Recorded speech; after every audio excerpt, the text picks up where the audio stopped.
It's non-alcoholic beer o'clock on Real Ale Craft Beer.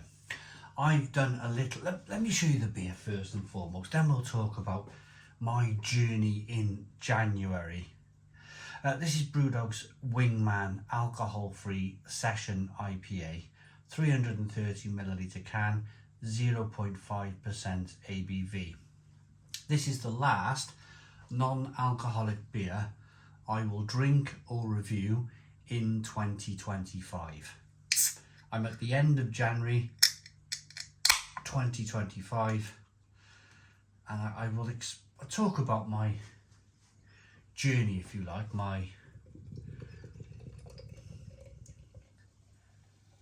where I think alcohol-free beer might go. Have I enjoyed it? You probably know the answer to that, don't you? And everything else associated with Dry January, the push and the expectation and the will it ever catch on. We'll talk about all of that in a moment, but first and foremost, let's get into this. Good levels of carbonation. Head's dissipated quite quickly. It looks a slightly hazy looking, yellowy, straw coloured liquid. Of course, there's no sediment in the bottom of the glass. Let's get the aroma on this liquid. I don't like to call it beer because it's not. It's non-alcoholic, so I'd rather call it liquid at this point. Ooh.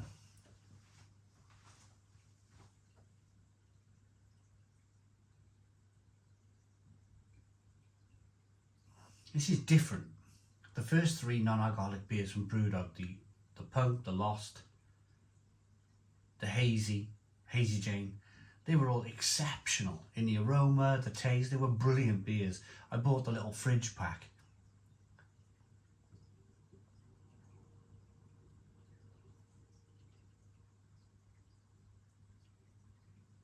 This has almost got like a lemon fairy washing up liquid aroma to it.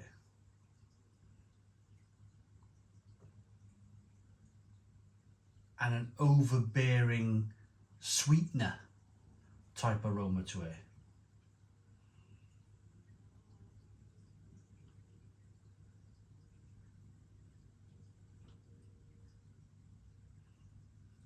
Let's dive in. Cheers, everybody.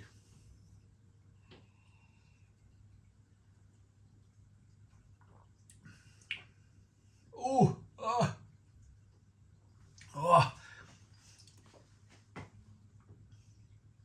That's terrible. I don't understand that. They can brew a really decent Punk non-alcoholic, Hazy Jane non-alcoholic, really good.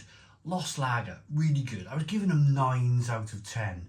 I'm sorry to spoil the videos if you haven't watched them already, but I was giving them 9s out of 10. I was saying this is great from Brewdog, this is brilliant. So how then can they go from brewing great non-alcoholic beer to going, oh yeah, we'll brew this one as well, we'll brew this and yeah, that works. How has this even left the door of the brewery? This is terrible. Oh, it's got this awful artificial.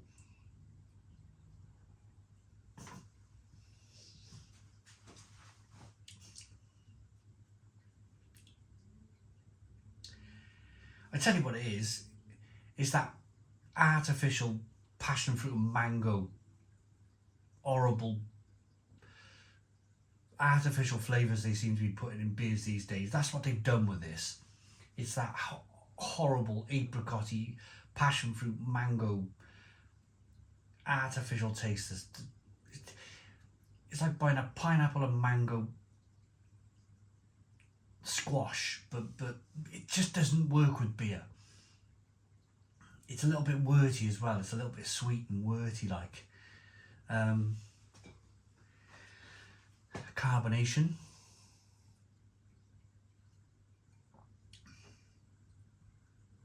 Oh, it's like one of the hard seltzer. That's what it reminds me of. Hard seltzer. It's that kind of horrible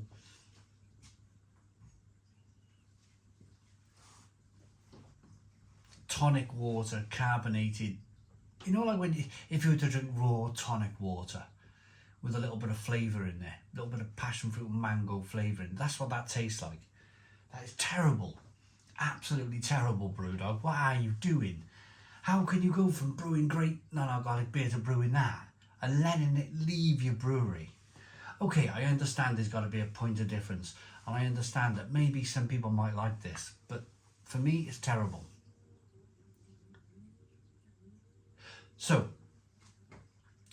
let's move on to, because this is rubbish. This is rubbish. I'm going to rate it right now. 2 out of 10. 2 out of 10 from Brewdog Craft Beer. Right. Technically now, I've reviewed the beer. I never have to sip another non-alcoholic beer, thankfully, for the rest of the year.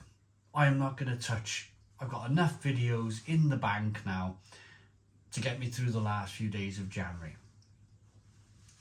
So how has my experience been with reviewing, not all, because I started off reviewing a lot of alcoholic beers at the start of January.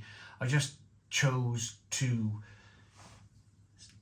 scale back a little bit my non-alcoholic or my alcohol. I've chosen to scale it back a little bit in January.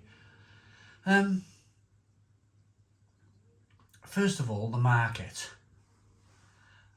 I think the hope and the bubble has burst a little bit with non-alcoholic beer, like the vegan movement. Can you remember the momentum that the vegan movement had probably 2 or 3 years ago?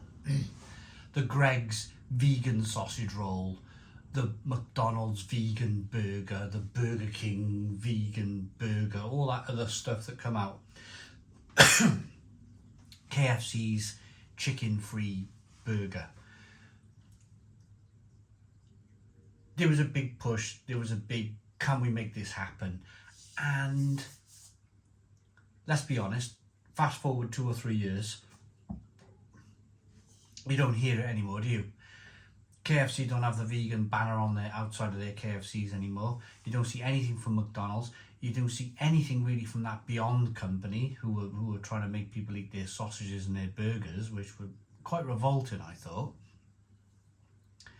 I think that bubble has burst with vegan. I think the big push then, last year, was non-alcoholic beer. January 2024, I felt under attack from non-alcoholic beer. It was everywhere. There were adverts everywhere. You'd watch a rugby match on the telly. Guinness were advertising Guinness 0.0, and it was, you couldn't move. You couldn't turn on the television or the internet without seeing adverts for non-alcoholic beer.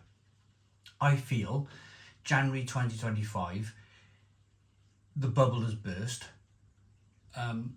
You don't really see any adverts anymore. I certainly don't anyway. When you go into the likes of Tesco Extras, the big stores, it's not pushed in your face like it was before. It's gone back into being that it's just a small part of the beer aisle. And yeah, it's retreated. I think the bubble has burst. I think it's done the same as what happened with vegan stuff. People are just not interested. If people are going to eat meat, they're going to eat meat. If people want to drink beer, they're going to drink beer. Guess what? We're not here forever.